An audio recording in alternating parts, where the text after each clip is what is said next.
The Crew Motorfest has some hidden mechanics, so I thought it would be a good idea to write up my top 5 secrets in the game. Let's go!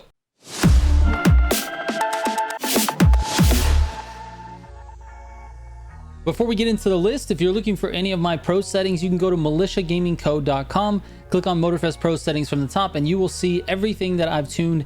Every single up-to-date tune is listed there in that website. All right, let's get into it. At number 5, NOS is progressively more powerful the more full the tank is. Most people have noticed already that the top half of the bottle is blue and the bottom half of the bottle is red.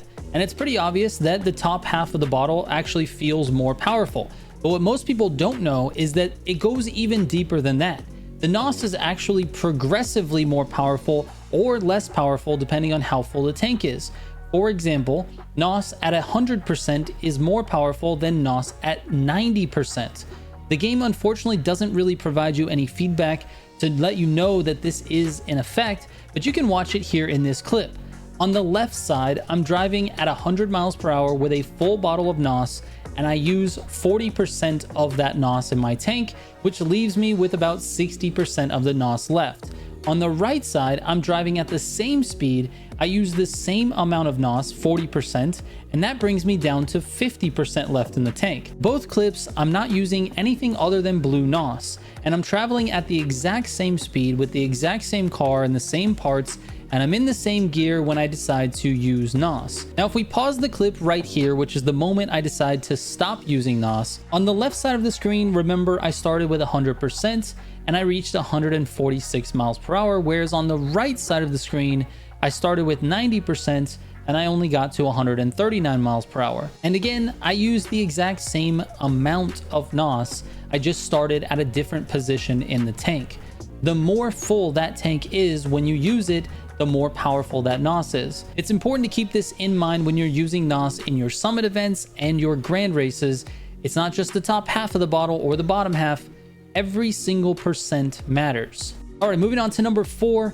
Planes can be used on slaloms and bullseyes. Now, you may have seen this before in summits or even in the wild. You'll sometimes catch a ghost or another player who holds the record, but what you may not know is that feats are literally open game for any vehicle class. You can use whatever you want to complete those open world events inside or outside the summit events. There are literally no restrictions, and that's how this game was designed, which means you could start the feat with one vehicle class and then finish it with another using the hot swap feature, and whatever vehicle you finish it with, that's the vehicle that's going to get the rewards. So if you're trying to level up a particular class of vehicle like boats, but you don't want to grind boat events, fast travel to a slalom, complete it with your AGP car, and then swap to a boat just before the finish line for some easy boat parts. All right, at number 3, Gymkhana events scoring actually uses the same free roam XP point system. This means that anything that would boost your XP in free roam will also boost your points in the Gymkhana events, such as the affix called Legend and the XP Magnet set bonus. If you're wondering how people are getting insane scores on those events a couple summits back, here's how. Now, I do have to shout out somebody. I got this information from one of the best dudes in the crew community, OzFH. These screenshots and clips were directly from him, and I want you to go to his channel right now and subscribe. There's a link in the description. Now, this first screenshot is with no XP boosts, no legend, no set bonus. Notice that for performing a nitro, he got 120 points. Now, if we add max legend affixes and no set bonus, he got 148 points for a nitro.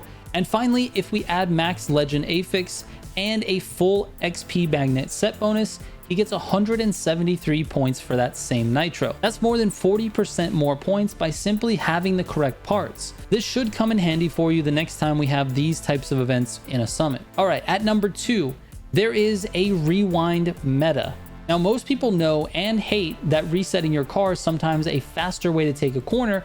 However, very few people know that on some courses, you can actually rewind and it's faster. If you're upset about resets, you might stop playing the game after seeing this. Check out this clip from Oz once again. He gets to the checkpoint and rewinds his car to the top of the hill and then drops down to the next checkpoint and continues on. Now, obviously, the use of this is very limited and the track must be set up for it, but there are definitely a few places where this is not only viable, but it's actually the meta for that course. And finally, at number 1, and this one is a little bit layered, but it all has to do with the drifting mechanics. Firstly, Hothead is a completely useless affix.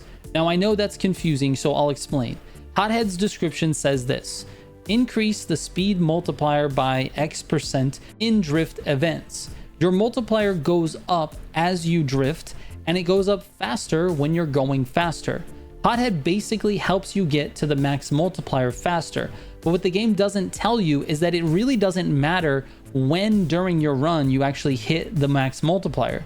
If you hit it 1 minute into your run or 3 minutes into your run, it really doesn't matter. As long as you don't break your drift chain and you end with the max multiplier, you're going to be getting the same score because it's calculated after the fact. Additionally, if you break your drift chain while at the max multiplier, then start a new chain and reach max multiplier again, you will also be getting the same score as if you didn't break your chain at all, with the exception of the time that you spent not drifting when you did break your chain. And that brings me to the next layer of this.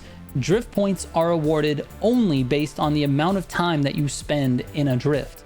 The speed, the angle, the lines, none of it matters.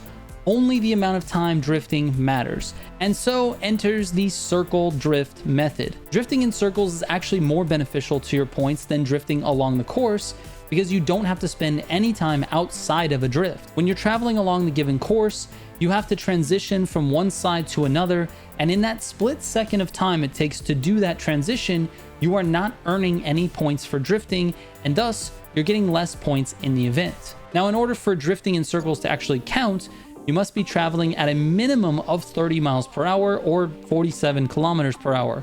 Otherwise, you just get no points at all, and your multiplier does not build. But as you can see from this clip, not only is this completely viable, but it's actually the meta. With literally no practice, I managed to snag a top 10 score on this event called No Rest for the Drifter using this technique. It's honestly unreal. Anyways, once again, shout out to Oz for partnering with me on this video. I appreciate it so much. Please go and subscribe to his YouTube channel for more Motorfest content.